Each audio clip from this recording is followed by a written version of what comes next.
lied about Trump, Lou Dobbs went on TV and exposed their worst nightmare. Whenever President Trump does something awesome, the liberal mainstream media tries to distract everybody with lies. This was the case with his more than successful trip to France.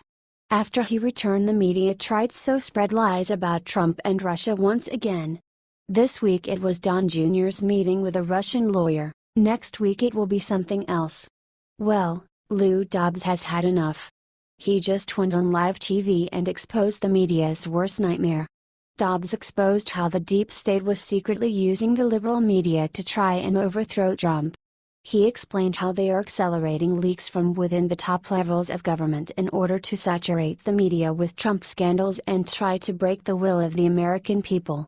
Then they'll move in and try and have him removed. What do you think of this? Share your opinion.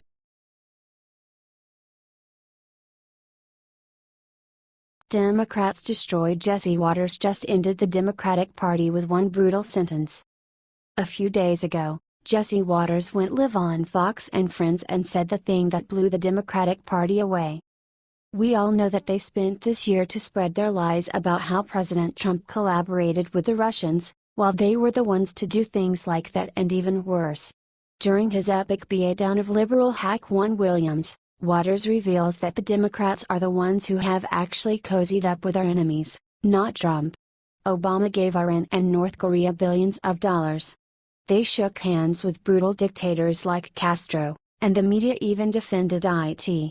The Clintons took money from Chinese nationals during the '96 re-election campaign and then sold our satellite technology to them, and Hillary sold our uranium to the Russians.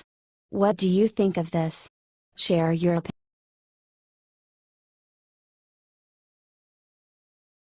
After Mitch McConnell failed to repeal Obamacare, Trump announced the unthinkable.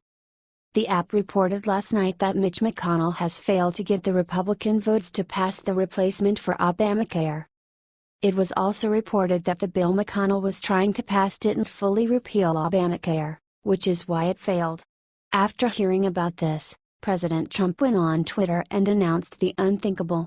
President Trump tweeted that Republican leaders should go with his original plan, repeal Obamacare fully, then worry about the replacement. This is why people voted for Trump. He understands the art of the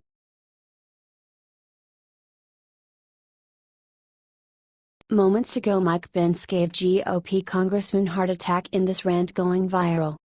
Vice President Mike Pence addressed a strict notice to Republicans in Congress this Tuesday. Pence urged the congressmen to do their jobs, that is revoke Obamacare. Obamacare has failed, and Obamacare must go. Congress needs to do their job, and Congress needs to do their job now.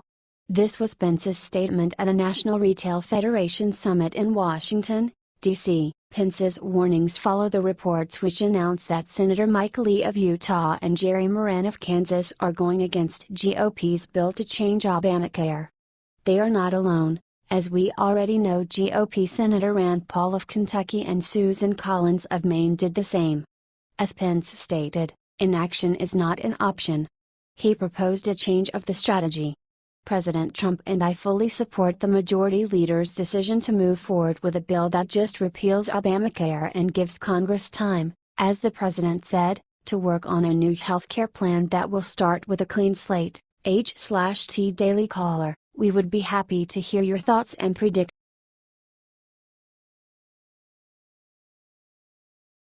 Just in Comey to spend the next 5 years in prison for doing something terrible against Trump.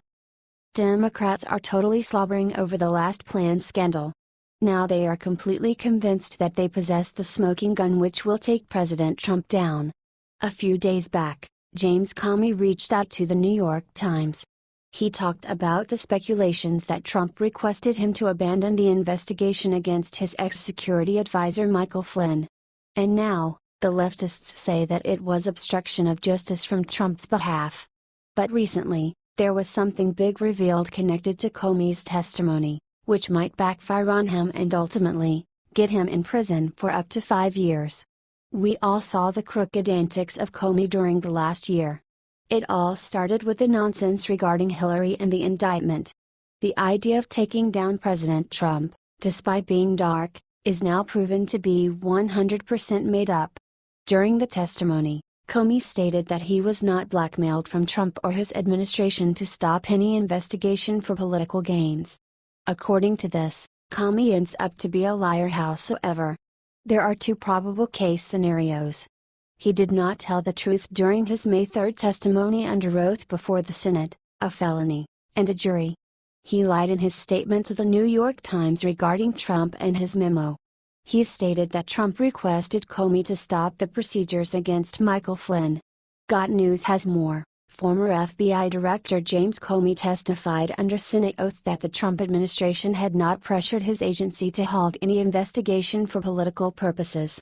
Comey admitted that the FBI has always been free to operate without political interference, flying in the face of Democrats' paranoid delusions about Russia and President Donald J. Trump, and exposing for what it is a new political witch hunt Wednesday by enemies within the president's own Justice Department. Videotaped testimony before the Senate Judiciary Committee blows apart the phony narrative New York Times reporter Michael Schmidt wove on Tuesday, which resulted in Mueller's appointment. Schmidt's only sources were anonymous. They claimed that Trump had asked Comey to end an investigation into Flynn's connections to Russia. Schmidt's allegations that Trump attempted to obstruct justice hinged on the source's accounts of a memo authored the same day.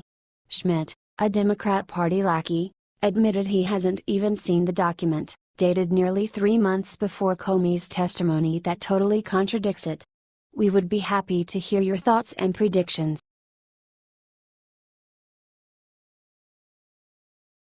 Joe Scarborough makes a final decision: he's leaving Republican Party. After the media war with Donald Trump, TV talk show host and ex-GOP Florida Representative Joe Scarborough said that he is going to leave the Republican Party. The Morning Joe co-host made the announcement while sitting beside his fiancée Mika Brzezinski on The Late Show with Stephen Colbert. "I am a Republican, but I'm not going to be a Republican anymore." Among his reasons listed for the break with the GOP was the so-called Muslim ban, although he said that his party has betrayed its core values before Trump came along. "I said on the air, it's very simple, it's black and white. I can never vote for anybody in my party that would say they were going to ban people because of the God they worshipped." Scarborough also cited Trump's feigned ignorance of the identity of David Duke, as well as the president's claim that Judge Gonzalo Curiel couldn't be fair because he was of Mexican heritage. The Morning Joe co-host then said that he has chosen to become an independent. One of the most heated arguments with Donald Trump came recently when the president tweeted out a series of personal attacks on the co-hosts. What do you think of this? Share your opinion.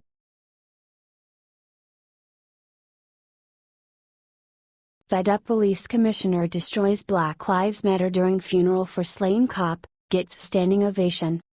James O'Neill, the NYPD commissioner, has tough luck to serve for the New York City mayor, but now he received his award as standing ovations from the troops when he blasted Black Lives Matter for the ignoring of the murder of Mayazotis Familia.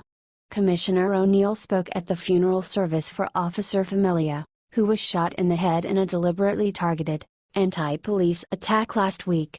During his comments, O'Neill slammed liberals in Hollywood and other liberal sectors for being wholly absent after this mother of three was gunned down, Conservative Tribune reported. "Let me tell you something," O'Neill said from the stage. "Regular people sign up to be cops. They sign up for this job of protecting strangers, knowing there are inherent risks. But not one of us ever agreed to be murdered in an act of indefensible hate. Not one of us signed up to never return to our family or loved ones." O'Neill went on saying, "So, where are the demonstrations for this single mom, who cared for her elderly mother and her own 3 children?" At that, the room erupted in wall-to-wall applause, and the officers there were soon on their feet in appreciation of their commissioner's words. "There is anger and sorrow, but why is there no outrage?" O'Neill concluded. "Because Mayazotis was wearing a uniform? Because it was her job?